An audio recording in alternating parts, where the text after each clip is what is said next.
भाजपा प्रदेशाध्यक्ष चंद्रशेखर बावनकुळे आपल्यासोबत आहे।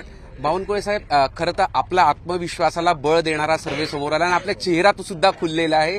पूर्वीचा सर्व्हे आणि आताच्या सर्व्हेमध्ये फरक आहे। 39 जागा महायुतीला दाखवत आहे नव्या सर्व्हेमध्ये। आपण लोकसभेमधलं मोदींचं भाषण परवाचं ऐकलं असाल, जनतेने ऐकलंय।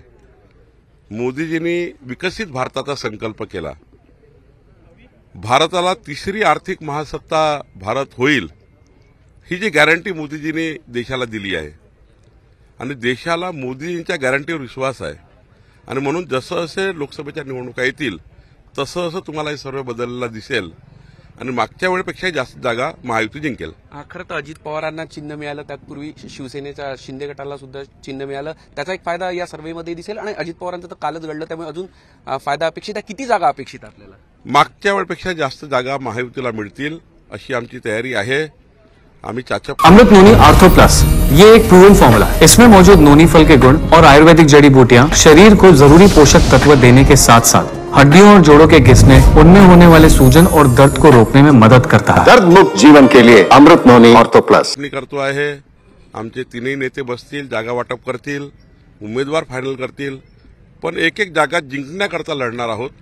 एकही जागा लॉस होऊन याची काळजी आम्ही घेणार। कितीचं टार्गेट आहे महायुती? टार्गेटचा प्रश्न नाही आहे। आम्ही सांगतो 45+, 43+, हे टार्गेटचा प्रश्न नाही आहे। प्रश्न आहे एक एक जागा जिंकण्याचा। एकही जागा आम्ही लॉस करायची इच्छा आमची नाही आहे।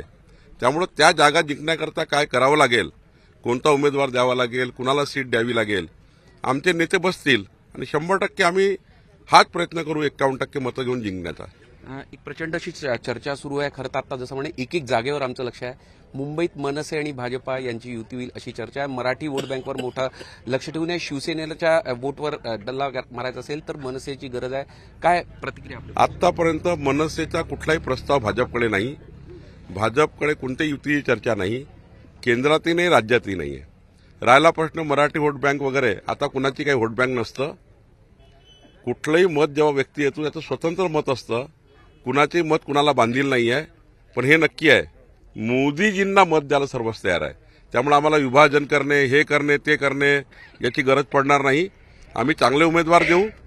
आमचेच उमेदवार असे असणार आहेत, आमचे उमेदवार असे असणार आहेत की मोदीजींची गॅरंटी आणि आमचा उमेदवार हा 100% जिंकेल। महायुतीचा काय फॉर्म्युला ठरला? म्हणजे भाजप किती लढेल, अजित पवार गट किती लढेल, शिंदे गट, शिवसेना किती लढेल? अजूनही महाराष्ट्रामध्ये ही चर्चा सुरू झाली नाहीये।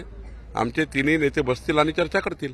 पण जसं आता तुमचे उजवा हात म्हणजे आता स्वतः जिल्हाध्यक्ष म्हणाले होते की रामटेकवर आम्हाला लढायचं आहे, भाजपाला लढायचं आहे, आम्ही वरिष्ठांना सुद्धा मागणी करू, असं अनेक ठिकाणी भाजपाचे स्थानिक नेते म्हणतात की भाजपाचा उमेदवार द्या। नागपूर जिल्ह्याचं तर रामटेकचंच उदाहरण। त्या भागातल्या कार्यकर्त्याची अपेक्षा असते की भाजपचा उमेदवार लढला पाहिजे। आमच्या जिल्हाध्यक्षाची इच्छा भाजप लढली पाहिजे। बारामतीमध्ये अजित पवार साहेबांच्या जिल्हाध्यक्षाला वाटतं तिकडं घडी लढली पाहिजे। एकनाथ शिंदेजींना वाटतं आम्ही लढलो पाहिजे। शेवटी हे अपेक्षा आहेत, भावना आहेत, आणि त्या भावना काही चुकीच्या नाही आहेत। त्या भावना मांडणे काही चुकीच्या नाही आहे। योग्य व्यासपीठावर मांडणे काही चुकीच्या नाही आहे। त्या पत्रकार परिषद घेऊन मांडायच्या नसतात, त्या योग्य व्यासपीठावर मांडायच्या असतात। त्यांनी मांडल्या आहेत आणि त्यामुळं जरी भावना मांडल्या असतील, शेवटी निर्णय शेवटचा काय येईल याच्यावर डिपेंड आहे। जो निर्णय येईल त्यावर आम्ही पूर्ण आमची भारतीय जनता पार्टी ज्याला जी सीट मिळेल त्याकरता काम करेल। बावनकुळेंचं खास प्रेम बारामतीवर असल्याचं सांगतं। यापूर्वी पण अनेकदा तिथे आपण व्हिजिट केल्या, तिथे ताई विरुद्ध वहिनी अशी लढत होण्याची शक्यता आहे? काय म्हणजे कशा पद्धतीने रणनीती आहे बारामतीसाठी? मी जेव्हा भाजपमध्ये कुणी नव्हतं, आम्ही एकनाथजी आणि आम्ही आलो तेव्हाही सांगितलं की बारामतीमध्ये करेक्ट कार्यक्रम महाविकास आघाडीचा होणार। आता अजितदादा आमच्यासोबत आले, आता तर पुन्हा ताकद वाढली आहे। त्यामुळे अजितदादा जो उमेदवार देईल तो 60%च्या वर मतं घेऊन निवडून येईल, 60%च्या वर, आणि 100% महाविकास आघाडीचा करेक्ट कार्यक्रम बारामतीमध्ये होईल। आता राज्यसभेची निवडणूक आहे। मुंडेताई असो किंवा आता नारायण राणे असो, कोणाला तिकीट मिळालं? बरेच चर्चा सुरू आहे। पंकजाताईंची भेट सुद्धा झाली देवेंद्रजींची, असे बोलणं जात आहे। तिकीट नाही, पंकजाताई देवेंद्रजी माझ्याशी आता आम्ही रोजच भेटतो, काही त्याला प्रश्न नाही आहे। पण आमची एक छोटी कोर ग्रुपची बैठक झाली। त्या बैठकीमध्ये आम्ही सर्वही चर्चा करून सांगितलं की तुम्ही नावं सर्वांनी पाठवा, जे नावं येतील ते आम्ही कन्सोलेट करून केंद्राला पाठवू। केंद्रीय पार्लमेंटरी बोर्ड जे ठरवेल ते आम्हाला मान्य आहे। पण महायुती एकत्र कसं लढणार आहे ही संपूर्ण?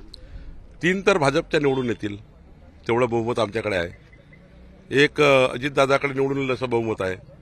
एक एकनाथ शिंदेची निवडून येईल असं बहुमत आहे आणि राहिली मग एक ती महाविकास आघाडीकडे, तेवढंही त्यांचं बहुमत आहे. त्यामुळे मला वाटतं फार संघर्ष होणार नाही असं वाटतं.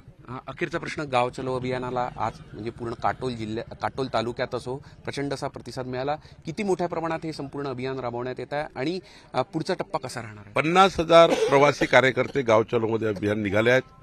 आमचे सर्व केंद्रीय मंत्री, आमचे सर्व खासदार, आमचे सर्व आमदार, आमचे सर्व प्रतिभावान नेते, 50,000 प्रवासी कार्यकर्ते 50,000 युनिटमध्ये जाणार. आम्ही 50,000 युनिट तयार केले आहेत. जसं देवेंद्रजी काल पारडशंगा युनिटमध्ये होते, तसे आमचे 50,000 युनिट आहे. या 50,000 युनिटमध्ये 50,000 प्रवासी कार्यकर्ते जाणार आहेत.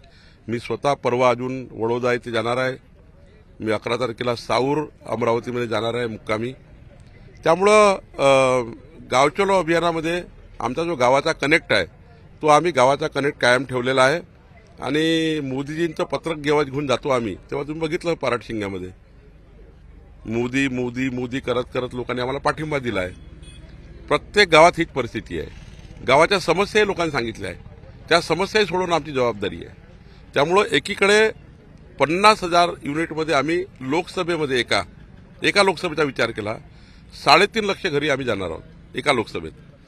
एका विधानसभेत 60,000 घरी आम्ही जाणार आहोत. आणि यातून मग मोदीजींच्या नेतृत्वामध्ये येणाऱ्या सरकारने काय करावं, आत्ताच्या सरकारने काय केलं पाहिजे, हेही आम्ही ऐकणार आहोत. आणि येणाऱ्या काळामध्ये विकसित भारताचा संकल्प मोदीजींनी केला तर महाराष्ट्राला काय वाटतं, काय केलं गेलं पाहिजे, याची आम्ही काही सूचना आम्ही त्या मॅन्युफॅक्चरला पाठवणार आहोत. धन्यवाद बावनकुळेजी. झी मीडियासाठी व्हिडिओ जर्नलिस्ट रत्नश्री सातपुतेसह अमर काणे, नागपूर.